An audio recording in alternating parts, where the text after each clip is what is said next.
ইসরায়েলের সর্বাধুনিক আকাশ প্রতিরক্ষা ব্যবস্থাকে ভেঙে দিচ্ছে ইরান। কি করে সম্ভব হচ্ছে এটা? এমন প্রশ্ন মনে আসতেই পারে, কারণ ইসরায়েলের প্রতিরক্ষা ব্যবস্থা বিশ্বের অন্যতম সেরা।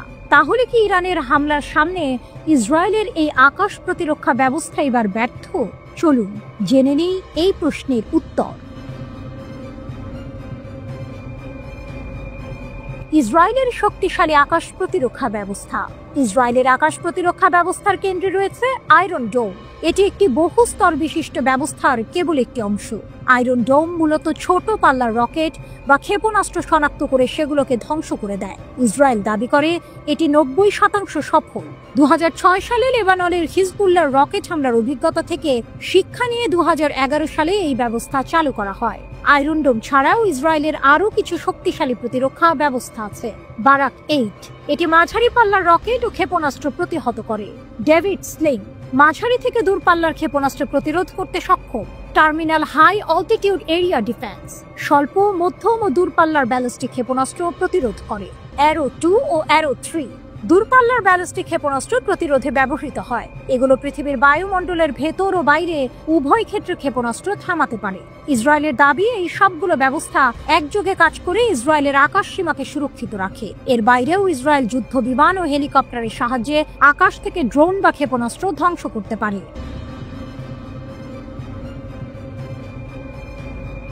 ইসরায়েলের প্রতিরক্ষা ব্যবস্থা যেভাবে কাজ করে। ইসরায়েলের আকাশ প্রতিরক্ষা ব্যবস্থা মূলত 3টি অংশে বিভক্ত: রাডার ব্যবস্থা, কমান্ড সেন্টার এবং প্রতিরোধী ক্ষেপণাস্ত্র সংবলিত লঞ্চার। যখন শত্রুপক্ষের কোনো ক্ষেপণাস্ত্র আসে, তখন রাডার সেটি শনাক্ত করে কমান্ড সেন্টারে তথ্য পাঠায়। কমান্ড সেন্টার দ্রুত বিশ্লেষণ করে সিদ্ধান্ত নেয় কোন ক্ষেপণাস্ত্রকে ধ্বংস করতে হবে।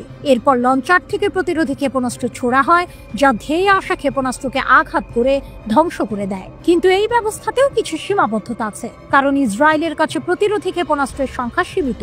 ঠিক কতগুলো আছে তা অবশ্য গোপন রাখা হয়েছে। কিভাবে ইসরায়েলের প্রতিরক্ষা ভেদ করছে ইরান? ইরানের হামলার পর দেখা গেছে কিছু ব্যালিস্টিক ক্ষেপণাস্ত্র ইসরায়েলের অত্যাধুনিক প্রতিরক্ষা ব্যবস্থাকে ভেদ করে লক্ষ্যবস্তুতে আঘাত করেছে। ইসরায়েলি সেনা কর্মকর্তাদের দাবি, তাদের প্রতিরক্ষা ব্যবস্থা 80 থেকে 90% সফল ছিল। এর অর্থ হলো কিছু ক্ষেপণাস্ত্র অবশ্যই তাদের প্রতিরক্ষা ভেদ করতে পেরেছে। বিশেষজ্ঞরা বলছেন ইরান কয়েকটি সম্ভাব্য উপায়ে এই কাজটি করেছে। অতিরিক্ত ড্রোন ও ক্ষেপণাস্ত্র ব্যবহার, এটি সবচেয়ে সাধারণ কৌশল। ইরান একসঙ্গে এত বেশি সংখ্যক ড্রোন ও ক্ষেপণাস্ত্র পাঠিয়েছে যে ইসরায়েলের সীমিত সংখ্যক প্রতিরোধী ক্ষেপণাস্ত্র সেগুলো আটকাতে পারেনি। যখন আক্রমণ প্রতিহতকারী ক্ষেপণাস্ত্রের মজুদ কমে যায়, তখন সব ক্ষেপণাস্ত্র ঠেকানো সম্ভব হয় না। হাইপারসনিক ক্ষেপণাস্ত্র, ইরানের হাতে এখন এমন হাইপারসনিক ক্ষেপণাস্ত্র রয়েছে যা শব্দের চেয়ে 5 গুণ দ্রুত গতিতে ছুটতে পারে এবং বাজপথে দিক পরিবর্তন করতে পারে। যেমন ইরানের ফাত্তাহ 2 ক্ষেপণাস্ত্রে হাইপারসনিক গ্লাইড ভেহিকল ব্যবহার করা হয়েছে। এগুলো এত দ্রুত এবং অপ্রত্যাশিত গতিপথে চলে যে ইসরায়েলের প্রতিরক্ষা ব্যবস্থার জন্য এগুলোকে শনাক্ত ও প্রতিহত করার সময় খুব কম থাকে। ক্রুজ ক্ষেপণাস্ত্র, ইরান ক্রুজ ক্ষেপণাস্ত্র ব্যবহার করেছে, যা ব্যালিস্টিক ক্ষেপণাস্ত্রের চেয়ে কম উচ্চতায় এবং ধীর গতিতে ওড়ে। অনেকটা চালকবিহীন বিমানের মতো হওয়ার কারণে এগুলো রাডারে সহজে ধরা পড়ে না, ফলে প্রতিহত করা কঠিন হয়ে যায়। আরো চ্যালেঞ্জের মুখে আকাশ প্রতিরক্ষা ব্যবস্থা। ইসরায়েলের আকাশ প্রতিরক্ষা ব্যবস্থাকে আরো বিপদে ফেলার জন্য ইরান কিছু চালাক কৌশল ব্যবহার করতে পারে।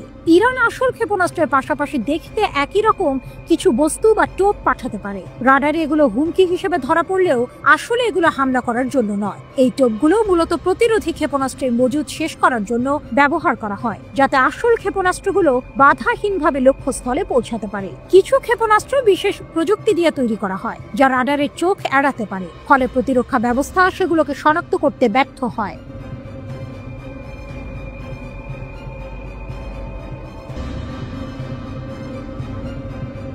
ইরানের দাবি, ইসরায়েলের চতুর্থ F-35 যুদ্ধ বিমান ভূপাতিত। তাবরিজে আকাশ যুদ্ধ। ইরান দাবি করেছে তারা উত্তর পশ্চিম ইরানের তাবরিজে একটি ইসরায়েলি F-35 যুদ্ধ বিমান সফলভাবে ভূপাতিত করেছে। পূর্ব আজারবাইজান ক্রাইসিস ম্যানেজমেন্টের মহাপরিচালক মজিদ ফার্সি এই চাঞ্চল্যকর খবর জানিয়েছেন। তাবরিজের আকাশে ইসরায়েলের হামলা, ইরানের পাল্টা জবাব। মজিদ ফার্সি জানান, এর আগেও তাবরিজে 2টি যুদ্ধ বিমানকে গুলি করে ভূপাতিত করা হয়েছিল। এবারেরটা নিয়ে ইসরায়েলের মোট 4টি F-35 যুদ্ধ বিমান ইরানের বিমান প্রতিরক্ষা ব্যবস্থার হাতে পড়েছে। ফার্সি আরও বলেন, মঙ্গলবার তাবরিজের আশেপাশে 3টি স্থান লক্ষ্যবস্তু করা হয়েছিল এবং ইরানের বিমান প্রতিরক্ষা ব্যবস্থা ইসরায়েলি আক্রমণকারী মাইক্রো এয়ার ভেহিকেলকেও প্রতিহত করেছে। যদি ইরানের এই দাবি সত্য হয়, তবে এটি ইসরায়েলের অত্যাধুনিক F-35 যুদ্ধ বিমানের কার্যকারিতা এবং ইসরায়েলের বিমান বাহিনীর ক্ষমতার ওপর বড় প্রশ্নচিহ্ন এঁকে দেবে। ইরান ও ইসরায়েলের চলমান সংঘাত শুরুর পর প্রথমবার মুখ খুলেছেন চীনের প্রেসিডেন্ট শি জিনপিং। তিনি বলেছেন, ইরানের বিরুদ্ধে ইসরায়েলের সামরিক অভিযানকে কেন্দ্র করে মধ্যপ্রাচ্যে হঠাৎ উত্তেজনা বৃদ্ধি পাওয়ায় চীন গভীরভাবে উদ্বিগ্ন।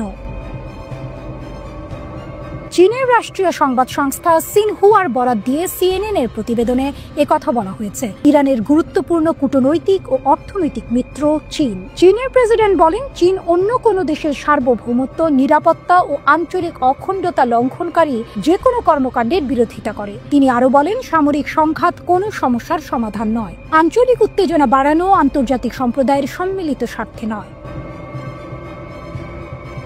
ইরানের পারমাণবিক স্থাপনায় ইসরায়েলি হামলার পরিণতি ভয়াবহ হতে পারে, কাতারের কড়া হুঁশিয়ারি। চলমান ইরান ইসরায়েল সংঘাতের মধ্যে এবার মধ্যপ্রাচ্যের অন্যতম প্রভাবশালী দেশ কাতার গভীর উদ্বেগ প্রকাশ করেছে। দেশটির পররাষ্ট্র মন্ত্রণালয়ের মুখপাত্র মাজেদ আল আনসারি কাতারের রাজধানী দোহায় এক সংবাদ সম্মেলনে বলেছেন, ইরানে ইসরায়েলি হামলার পরিণতি ভয়াবহ হতে পারে। তিনি স্পষ্ট ভাষায় ইরানের পারমাণবিক স্থাপনায় ইসরায়েলি হামলার তীব্র নিন্দা জানিয়েছেন। মাজেদ আল আনসারি ইসরায়েলের এই হামলাকে অবিবেচনাপ্রসূত পদক্ষেপ হিসেবে আখ্যায়িত করেছেন। তিনি জোর দিয়ে বলেন, এই হামলার সময়টি খুবই গুরুত্বপূর্ণ, কারণ যখন ইরান যুক্তরাষ্ট্রের সঙ্গে কূটনৈতিকভাবে ইতিবাচক পথে আলোচনার প্রক্রিয়া এগোচ্ছিল, ঠিক তখনই এই হামলা চালানো হয়েছে। সেই আলোচনায় আঞ্চলিক অনেক দেশও সরাসরি যুক্ত ছিল। ইরানের পরমাণু কর্মসূচিকে ধ্বংস করার জন্য বদ্ধপরিকর ইসরায়েল। তারা মনে করে, ইরান পরমাণু বোমার অধিকারী হলে তা ইসরায়েল রাষ্ট্রের অস্তিত্বকে হুমকির মুখে ফেলবে, আর এজন্য ইরানের বিরুদ্ধে সরাসরি সামরিক সংঘাতের ঝুঁকি নিতেও দ্বিধা করেনি তারা। তবে এক্ষেত্রে ইসরায়েল যে যুক্তরাষ্ট্রের সহায়তা ছাড়া এককভাবে সফল হতে পারবে না, তা স্পষ্ট করে তুলে ধরেছেন সাবেক ইসরায়েলি কূটনৈতিক ও রাজনৈতিক বিশ্লেষক আলন পিঙ্গাল।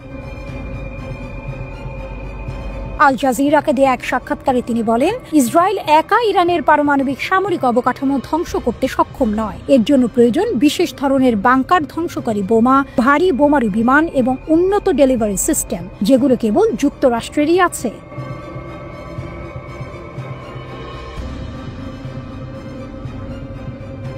ইসরায়েলের আয়রন ডোম ভেঙে পড়েছে, আতঙ্ক আর অবিশ্বাসের নতুন বাস্তবতা।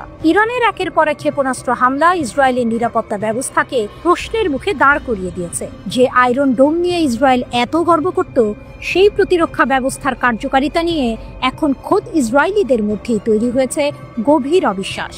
ইরান থেকে ছোড়া ক্ষেপণাস্ত্রগুলো অধিকৃত অঞ্চলের গভীরে আঘাত হানছে, এমনকি শক্তিশালী আশ্রয় কেন্দ্রগুলোতেও হতাহতের ঘটনা ঘটছে। ইসরায়েলের দীর্ঘদিনের নিরাপত্তা মিথ ভেঙে পড়ার এক ভয়ঙ্কর বাস্তবতা।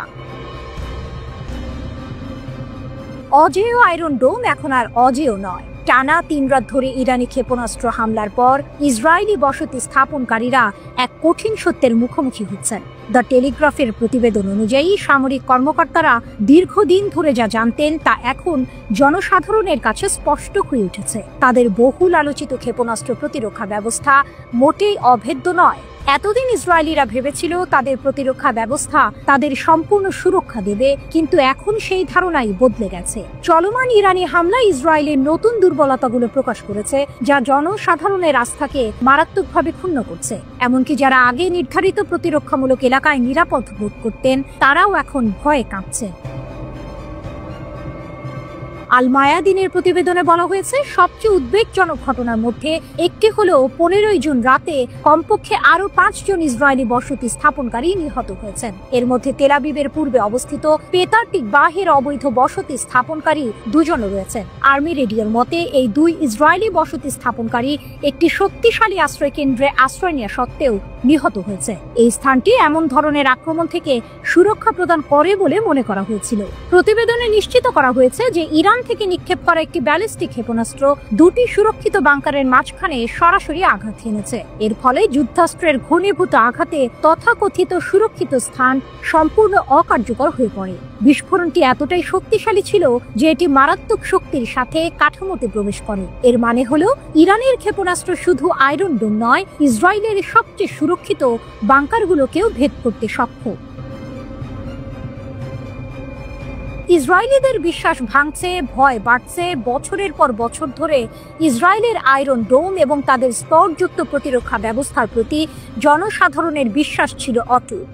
এটি ক্রমবর্ধমান আঞ্চলিক হুমকির বিরুদ্ধে একটি মনস্তাত্ত্বিক ঢাল হিসেবে কাজ করত, কিন্তু সেই আস্থা এখন দৃশ্যত ক্ষয়প্রাপ্ত হচ্ছে। ইরানি ব্যালিস্টিক ক্ষেপণাস্ত্রগুলো সাম্প্রতিক দিনগুলোতে ইসরায়েলের ক্ষেপণাস্ত্র ঢালের একাধিক স্তর ভেঙে ফেলা অব্যাহত রেখেছে, যদিও কর্মকর্তারা জনসাধারণকে আশ্বস্ত করার চেষ্টা করছেন।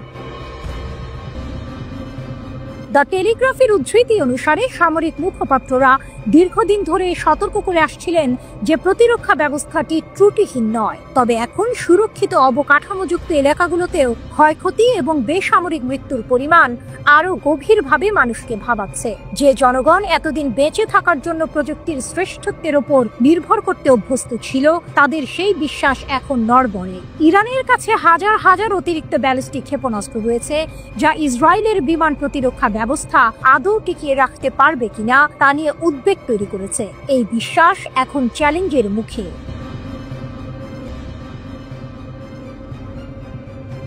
ইরান ইসরায়েলি সংখ্যা, অব্যবহৃত ক্ষেপণাস্ত্র, শক্তির হুঁশিয়ার। ইসরায়েলের কি হবে? ইরান আবারও এক মারাত্মক হুঁশিয়ারি দিয়েছে যা ইসরায়েলের রাতের ঘুম হারাম করে দেবে। Islamic revolutionary guard corps IRGC এর নবনিযুক্ত commander brigadier general Mohammad Pakpour ঘোষণা করেছেন, তেল আবিব হামলা বন্ধ করুক বা না করুক, ইরান ইসরায়েলি দখলদারিত্বের বিরুদ্ধে সামরিক অভিযান চালিয়ে যাবে। প্রতিশোধের আগুন যতক্ষণ না ইসরায়েল ভেঙে পড়ছে। ইসরায়েলি হামলায় নিহত হওয়া জেনারেল হোসেন সালামির স্থলাভিষিক্ত হয়েছেন পাকপুর। তিনি পরিষ্কার জানিয়েছেন, ইরানের প্রতিক্রিয়া এখনো শেষ হয়নি। ইসরায়েলি হামলা বন্ধ হলেও আমরা শেষ পর্যন্ত আমাদের মিশন চালিয়ে যাব। এই কথাগুলো ইসরায়েলের জন্য এক স্পষ্ট বার্তা। পাকপুর আরো বলেছেন, ইরানি হামলায় ইসরায়েলের যে ক্ষতি হয়েছে তা তারা যা স্বীকার করেছে তার চেয়ে অনেক বেশি। আমরা ইসরায়েলি সত্তার গুরুত্বপূর্ণ এলাকা ধ্বংস করেছি এবং তাদের আগ্রাসনের প্রতিশোধ নিতে আমাদের প্রচেষ্টা অব্যাহত রাখব। তার এই বক্তব্য ইসরায়েলিদের জন্য এক নতুন আশঙ্কার জন্ম দিচ্ছে। অব্যবহৃত কৌশলগত ক্ষমতা, ইসরায়েলের ঘুম ভাঙছে। IRGC কমান্ডারের একজন জ্যেষ্ঠ উপদেষ্টা তাসনিম সংবাদ সংস্থাকে জানিয়েছেন, ইরান সম্ভাব্য সকল পরিস্থিতির জন্য প্রস্তুত এবং ইসলামিক প্রজাতন্ত্রের ক্ষেপণাস্ত্র সরবরাহ কমে যাচ্ছে এমন গুজব উড়িয়ে দিয়েছেন। তিনি জোর দিয়ে বলেছেন যে ইরান এখনো তার কৌশলগত ক্ষেপণাস্ত্র অস্ত্রাগার মোতায়েন করেনি। আমাদের ক্ষেপণাস্ত্র মজুদ কমে যাওয়ার কথা বলায় একটি রসিকতা ছাড়া আর কিছুই নয়, উপদেষ্টা বলেছেন। এর মানে হলো ইরান তার সবচেয়ে শক্তিশালী ক্ষেপণাস্ত্রগুলো এখনো ব্যবহার করেনি। যুদ্ধক্ষেত্রে উন্নত সরঞ্জাম স্থানান্তর তখনই ঘটবে যখন নেতৃত্ব এটিকে উপযুক্ত মনে করবে। উপদেষ্টা আরও প্রতিজ্ঞা করে বলেছেন, আমাদের নতুন প্রজন্মের ক্ষেপণাস্ত্রগুলি একটি বৃহত্তর উন্নত ব্যবস্থার একটি উপাদান মাত্র। তিনি প্রতিশ্রুতি দিয়েছেন যে অদূর ভবিষ্যতে বিশ্ব বিভিন্ন ক্ষেত্রে ইরানের গুণগত সামরিক সক্ষমতার একটি অংশ প্রত্যক্ষ করবে। তার শেষ কথাটি ছিল আরো ভয়ঙ্কর, ইরানের হাত সকল ফ্রন্টে ইসরায়েলি শত্রুকে দুর্বল করার জন্য সম্পূর্ণ উন্মুক্ত। এই বক্তব্যগুলো ইসরায়েলকে স্পষ্টতই এক গভীর সংকটের মুখে দাঁড় করিয়ে দিয়েছে। তাদের আয়রন ডোম যখন ইরানের প্রাথমিক হামলায় ঠেকাতে পারছে না, তখন এই অব্যবহৃত ক্ষেপণাস্ত্র শক্তি ইসরায়েলের জন্য কি নিয়ে আসবে তা ভেবেই আতঙ্কিত হচ্ছে তেল আবিব। IRGC নিশ্চিত করেছে তারা অপারেশন ট্রু প্রমিস 3 এর সর্বশেষ ধাপে ইসরায়েলি সরকারের কমান্ড অ্যান্ড কন্ট্রোল সিস্টেমগুলিকে লক্ষ্যবস্তু করেছে। সামরিক বাহিনী জোর দিয়ে বলেছে যে এই পর্যায়টি তাদের প্রতিশোধমূলক ক্ষেপণাস্ত্র অভিযানের আরও তীব্র পর্যায়ের সূচনা করেছে। এক বিবৃতিতে আইআরজিসির অ্যারোস্পেস ফোর্স ঘোষণা করেছে, নতুন এই অভিযানটি উদ্ভাবনী কৌশল এবং উন্নত গোয়েন্দা সমন্বয় ব্যবহার করে ইসরায়েলি দখলদার বাহিনীর কমান্ড এবং নিয়ন্ত্রণ অবকাঠামোকে লক্ষ্য করেছে। এখানেই এক অবিশ্বাস্য ঘটনা ঘটেছে। বিবৃতিতে বলা হয়েছে, এই অভিযান দখলদার বাহিনীর নিরাপত্তা ব্যবস্থার মধ্যে মারাত্মক বিশৃঙ্খলা সৃষ্টি করেছে, যার ফলে ইসরায়েলি বিমান প্রতিরক্ষা ব্যবস্থা ভুল করে একে অপরের ওপর গুলি চালিয়েছে। এটি ইসরায়েলের জন্য এক চরম লজ্জার এবং সামরিক ব্যর্থতার প্রমাণ। বিবৃতিতে জোর দিয়ে বলা হয়েছে, মার্কিন যুক্তরাষ্ট্র এবং পশ্চিমা মিত্রদের পূর্ণ সামরিক ও প্রযুক্তিগত সহায়তা সত্ত্বেও ইরানের ক্ষেপণাস্ত্রগুলো অসাধারণ নির্ভুলতা এবং সাফল্যের সাথে দখলদার অঞ্চলের অভ্যন্তরে লক্ষ্যবস্তুতে আঘাত করেছে।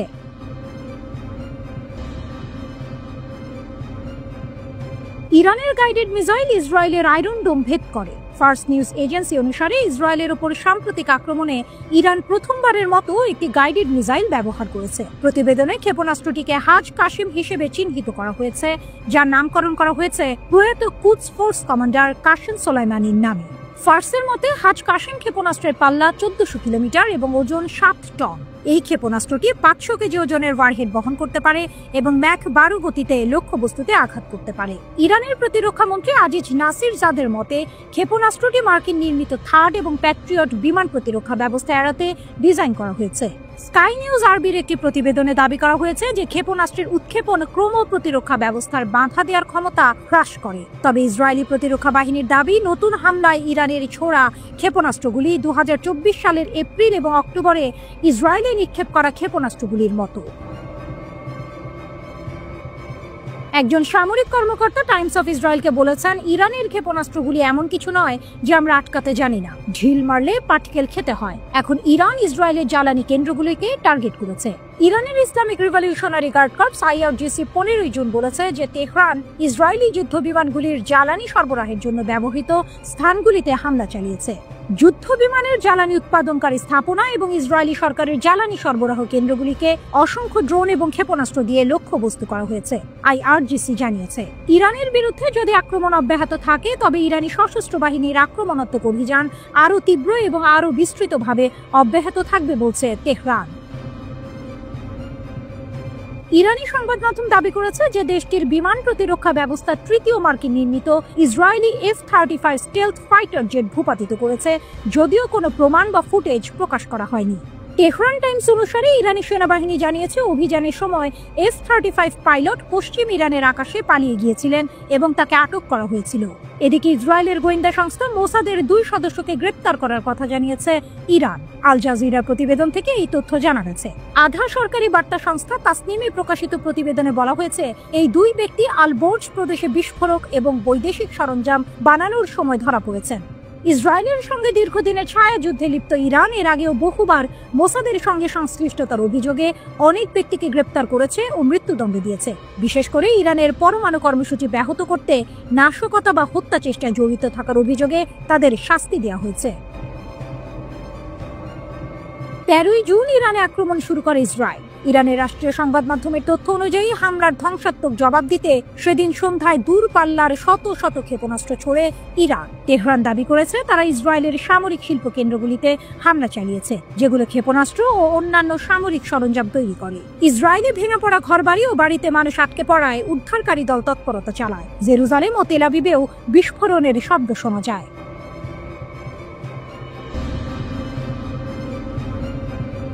পুরো ইসরায়েল জুড়ে ইরানের হামলা। ইরান নতুন ক্ষেপণাস্ত্র হামলায় তেল আবিবকে পুড়িয়ে দিয়েছে। সাইরেন ও ধ্বংস। ইসরায়েলের বিরুদ্ধে প্রথমবারের মতো হজ কাশিম ক্ষেপণাস্ত্রের খেলা দেখালো ইরান। ইরানের কাছে ইসরায়েল তৃতীয় মার্কিন নির্মিত F-35 জেট হারিয়েছে। আরেক পাইলট আটক। সংঘর্ষ। ইরানের প্রাণঘাতী ড্রোন বনাম ইসরায়েলের অ্যাপাচি আক্রমণকারী চপার। 2 চিরপ্রতিদ্বন্দ্বীর মধ্যে টানা তৃতীয় দিনে প্রবেশের সাথে সাথে ইরান 15 জুন ভোরে ইসরায়েলের নতুন করে ক্ষেপণাস্ত্র হামলা চালিয়েছে। অপারেশন ট্রু প্রমিস 3 এর একটি নতুন ঢেউ শুরু হয়। ইরানের রাষ্ট্রীয় টিভি ইসরায়েলের উপর আক্রমণ শুরুর ঘোষণা দেওয়ার সময় ইসরায়েলি আকাশ তেহরানের ক্ষেপণাস্ত্রে আলোকিত হওয়ার সরাসরি ফুটেজ সম্প্রচার করেছে। ইসরায়েল জানিয়েছে সন্ধ্যা এবং রাতের মধ্যে ইরান থেকে একাধিক লক্ষ্যবস্তুতে 2টি ক্ষেপণাস্ত্র এবং ড্রোন নিক্ষেপ করা হয়েছে। ওয়াইনেট অনুসারে লক্ষ্যবস্তুগুলির মধ্যে ছিল তামরা, বাতিয়াম এবং রেহোভোট। প্রতিটি ব্যারেজে 35 থেকে 50টি ক্ষেপণাস্ত্র বহন করার কথা রয়েছে বলে জানা গেছে। ইসরায়েলি কর্তৃপক্ষ দাবি করেছে প্রায় 100টি ক্ষেপণাস্ত্র এবং ডজন ডজন মনুষ্যবিহীন বিমান ইউএভি প্রতিহত করা হয়েছে। জেরুজালেম এবং তেল আবিব জুড়ে বিমান হামলার সাইরেন এবং গর্জন প্রতিধ্বনিত হয়েছিল, যার ফলে আক্রমণের সময় লক্ষ লক্ষ লোক আশ্রয় কেন্দ্রে ছুটে যেতে বাধ্য হয়েছিল। ইসরায়েলি সেনাবাহিনী এক্সে লিখেছে যে কয়েক ডজন শহর এবং সম্প্রদায় জুড়ে লক্ষ লক্ষ লোক সাইরেন বাজানোর সাথে সাথে আশ্রয়ের জন্য ছুটে যাচ্ছিল। তেল আবিবের কাছে রামাত গান শহরে এএফপি ছবিতে ইরানের প্রথম আক্রমণের পর ধ্বংসস্তূপে ভরা ভবন, ধ্বংসপ্রাপ্ত যানবাহন এবং রাস্তাঘাট দেখা গেছে। ইরানের সরকারি আরবি সংবাদ সংস্থা রকেট ইমোজি সহ রিপোর্ট করেছে তেল আবিব জ্বলছে। ইসরায়েলি জরুরি পরিষেবা অনুসারে রাতভর ইরানি হামলায় কমপক্ষে 8 জন নিহত হয়েছে। ব্যাগেন ডেভিড আদমের একজন মুখপাত্র চ্যানেল 12কে জানিয়েছেন ইরানের হামলার প্রায় 200 জন আহত হয়েছেন এবং 35 জন নিখোঁজ রয়েছে। ইরানের রাষ্ট্রীয় গণমাধ্যম নতুন করে দফায় দফায় ব্যালিস্টিক ক্ষেপণাস্ত্র ইসরায়েলি ছোড়ার খবর জানিয়েছে। ইসরায়েলের প্রতিরক্ষা বাহিনী আইডিএফ জানিয়েছে ইরানের ছোড়া ক্ষেপণাস্ত্র শনাক্ত হওয়ার পর দেশ জুড়ে বেশ কয়েকটি এলাকায় সতর্কতা সাইরেন বেজে উঠেছে। 13 জুন ইরানের বিরুদ্ধে সবচেয়ে বড় সামরিক অভিযান শুরু করে ইসরায়েল। তাদের দাবি ইরান যাতে পারমাণবিক অস্ত্র তৈরি করতে না পারে এবং ব্যালিস্টিক ক্ষেপণাস্ত্র সক্ষমতা হারায় সেই লক্ষ্যেই এই হামলা চালানো হয়েছে। দুই দেশের মধ্যে পাল্টাপাল্টি ক্ষেপণাস্ত্র হামলায় উভয় পক্ষেই বেসামরিক নাগরিক নিহতের ঘটনা ঘটেছে। ইরানের প্রেসিডেন্ট মাসুদ পেজেশকিয়ান বলেছেন ইসরায়েলের হামলা চলতে থাকলে তাদেরকে আরো কঠোর জবাব দেওয়া হবে। ওদিকে ইসরায়েলি প্রধানমন্ত্রী বেনিয়ামিন নেতানিয়াহু বলেছেন ইরানের হামলায় ইসরায়েলি নাগরিকদের মৃত্যুর জন্য তেহরানকে চরম মূল্য দিতে হবে। ইরানের রাষ্ট্রীয় সংবাদ সংস্থা IRN এর বরাত দিয়ে আল জাজিরা জানিয়েছে তেহরানে একাধিক গাড়ি বোমার বিস্ফোরণ ঘটিয়েছে ইসরায়েলি সম্পৃক্ত নাশকতাকারীরা। এর কিছুক্ষণ পর ইসরায়েলের দিকে লক্ষ্য করে অন্তত 50টি ব্যালিস্টিক ক্ষেপণাস্ত্র নিক্ষেপ করা হয়েছে।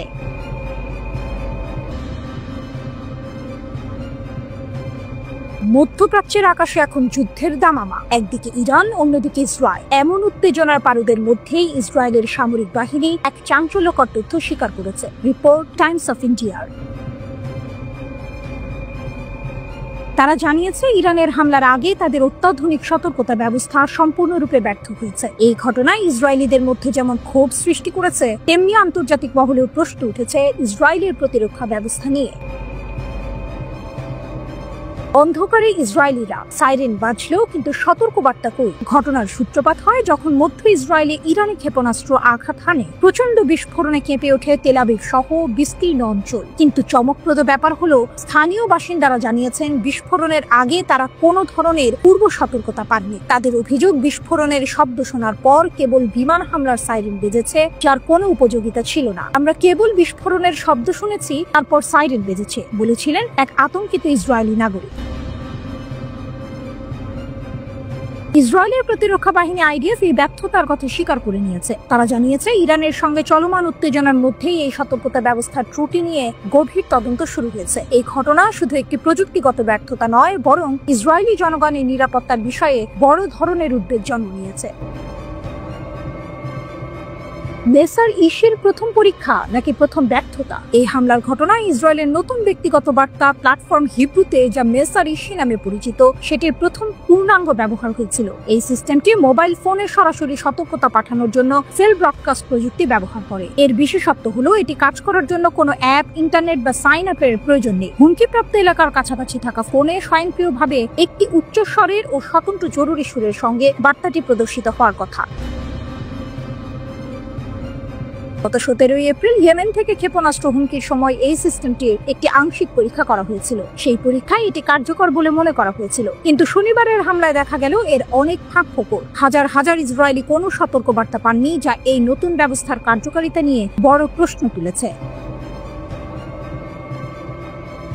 কেন ব্যর্থ হলো এই অত্যাধুনিক ব্যবস্থা? আইডিএফ এখন চুলচেরা বিশ্লেষণ করছে কেন এমনটা হলো। তারা খতিয়ে দেখছে এটি কি শুধুই কোনো কারিগরি ত্রুটি নাকি এর পেছনে মানবিক ভুল দায়ী। আরেকটি গুরুত্বপূর্ণ বিষয় যা তদন্ত করা হচ্ছে তা হলো ব্যাপক রকেট হামলা কি সিস্টেমের ধারণ ক্ষমতাকে অতিরিক্ত চাপিয়ে দিয়েছে, অর্থাৎ একসঙ্গে এত বেশি বার্তা পাঠানোর চেষ্টা করায় সিস্টেম কি আর কাজ করতে পারেনি। সামরিক কর্মকর্তারা প্রতিশ্রুতি দিয়েছেন যে তদন্ত শেষ হওয়ার পর তারা বিস্তারিত ফলাফল প্রকাশ করবেন। এই ঘটনার জেরে ইসরায়েলি সেনাবাহিনীর উপর চাপ সৃষ্টি হয়েছে। ইসরায়েলিরা জানতে চায় তাদের নিরাপত্তার জন্য যে কোটি কোটি টাকা খরচ করে অত্যাধুনিক ব্যবস্থা তৈরি করা হয়েছে তা কেন চরম মুহূর্তে তাদের রক্ষা করতে পারল না।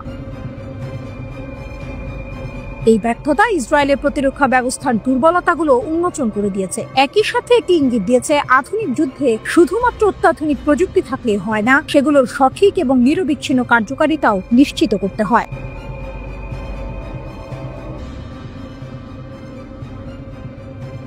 ইসরায়েল বনাম ইরান এক নতুন সংঘাতের সূচনা। তেহরানে বিস্ফোরণের প্রথম খবর ছড়িয়ে পড়তেই সবার মনে একটাই প্রশ্ন, এটা কি তাহলে শুরু হলো? ইসরায়েল ইরানের পারমাণবিক স্থাপনাগুলিতে হামলা চালিয়েছে। বছরের পর বছর ধরে চলা জল্পনা কল্পনার অবসান ঘটিয়ে ইসরায়েল প্রমাণ করে দিল তারা যে কোনো সময় ইরানের গভীরে আঘাত হানতে সক্ষম। আটলান্টিক কাউন্সিলের বিশ্লেষণ। অপ্রত্যাশিত হামলা, ইসরায়েলের মাস্টার স্ট্রোক। ইসরায়েলের এই হামলা ছিল সম্পূর্ণ অপ্রত্যাশিত। ট্রাম্পের ঘোষণা ছিল, আমি বলতে চাই না আক্রমণ আসন্ন। সবাই ভেবেছিল এই সপ্তাহান্তে ওমানে মার্কিন ইরান আলোচনা হবে, তার আগে ইসরায়েল কিছু করবে না। কিন্তু ইসরায়েল সেই ধারণাকে ভুল প্রমাণ করে দিল। এই হামলা প্রমাণ করে ইসরায়েল ইরানের পারমাণবিক কর্মসূচি নির্মূল করতে বদ্ধপরিকর। শুধু তাই নয়, তারা ইরানের পাল্টা আক্রমণের ক্ষমতাকেও দুর্বল করতে চেয়েছে। হামলার লক্ষ্যবস্তু ছিল অনেক, একাধিক পারমাণবিক স্থাপনা, সামরিক কেন্দ্র, এমনকি সিনিয়র IRGC কমান্ডার এবং পারমাণবিক বিজ্ঞানীরাও বাদ যাননি। ইসরায়েল এমন সময় হামলা চালিয়েছে যখন ইরানের পারমাণবিক অবকাঠামো খুব উন্নত বা সুরক্ষিত ছিল না। ট্রাম্পের স্বপ্নভঙ্গ, আমেরিকার নতুন চ্যালেঞ্জ। ট্রাম্পের স্বপ্ন ছিল নিষেধাজ্ঞার মাধ্যমে ইরানের পারমাণবিক কর্মসূচি বন্ধ করা, কিন্তু ইসরায়েলের এই হামলা সেই স্বপ্নকে প্রায় মৃত করে দিয়েছে। এখন প্রশ্ন হলো, মার্কিন যুক্তরাষ্ট্র কি এমন এক যুদ্ধে জড়িয়ে পড়বে যা তারা চায় না? মার্কিন প্রেসিডেন্টকে এখন সিদ্ধান্ত নিতে হবে তেহরানের ভূগর্ভস্থ পারমাণবিক স্থাপনা ধ্বংস করার জন্য মার্কিন যুক্তরাষ্ট্রের অনন্য ক্ষমতা ব্যবহার করবেন কিনা। এই সিদ্ধান্ত তার উপদেষ্টা এবং রাজনৈতিক ভিত্তিকে বিভক্ত করে দেবে। অনেকেই হয়তো সন্দেহ করবেন নেতানিয়াহু তাকে যুদ্ধে টেনে আনার চেষ্টা করছেন। মার্কিন ইসরায়েল সম্পর্কে ফাটল। এই হামলার ফলে মার্কিন ইসরায়েল সম্পর্কের আস্থা ও সমন্বয়ের ওপর দীর্ঘস্থায়ী প্রভাব পড়তে পারে। ভবিষ্যতে ইরানের সাথে সংঘাত, পরবর্তী মার্কিন ইসরায়েল সামরিক সহায়তা চুক্তি এবং গাজা যুদ্ধের অবসানের উপর এর প্রভাব পড়বে। মার্কিন যুক্তরাষ্ট্র এমন একটি যুদ্ধে জড়াতে চায় না, কিন্তু ইসরায়েলের বিরুদ্ধে ইরানের সরাসরি প্রতিশোধের অর্থ হবে ওয়াশিংটনের অজড়িত থাকা অসম্ভব। ইসরায়েল তখন প্রতিশোধ এবং পাল্টা প্রতিশোধের এক চক্রে জড়িয়ে পড়বে, যার জন্য মার্কিন সামরিক সরবরাহ, গোয়েন্দা সহায়তা এবং কূটনৈতিক সহায়তা প্রয়োজন হবে। উপসাগরীয় দেশগুলো চিন্তিত। এখন পর্যন্ত এমন কোনো প্রমাণ নেই যে ইসরায়েল তাদের আকাশসীমা ব্যবহার করার সময় উপসাগরীয় দেশগুলো বাধা দিয়েছে। পরবর্তী পদক্ষেপ, ইরান কি করবে? এখন সবচেয়ে বড় প্রশ্ন হলো, ইরান কি করবে? তারা কি ইসরায়েল এবং মার্কিন যুক্তরাষ্ট্র উভয়ের ওপরই ভারী ক্ষয়ক্ষতি নির্ধারণের চেষ্টা করবে? ইরান যদি প্রতিশোধ নেয় তবে মধ্যপ্রাচ্যে এক নতুন সংঘাতের আগুন জ্বলে উঠতে পারে, যা পুরো অঞ্চলকে অস্থিতিশীল করে তুলবে। ইরানের Islamic revolutionary guard corps IRGC এর নতুন প্রধান মোহাম্মদ পাকপুর একটি বিবৃতি দিয়েছেন। তার পূর্বসূরি ইসরায়েলি হামলায় নিহত হওয়ার পর তিনি এই মন্তব্য করেন। পাকপুর বলেছেন, ইসরায়েলকে একটি তিক্ত ও বেদনাদায়ক পরিণতি ভোগ করতে হবে, যার বিশাল ও ধ্বংসাত্মক পরিণতি হবে। বিবৃতিতে আরো বলা হয়েছে, ইরান এই হামলায় নিহতদের প্রতিশোধ নেবে। পাকপুর জোর দিয়ে বলেছেন, ইসরায়েল ইরানের জাতীয় নিরাপত্তা এবং আঞ্চলিক অখণ্ডতা লঙ্ঘন করছে।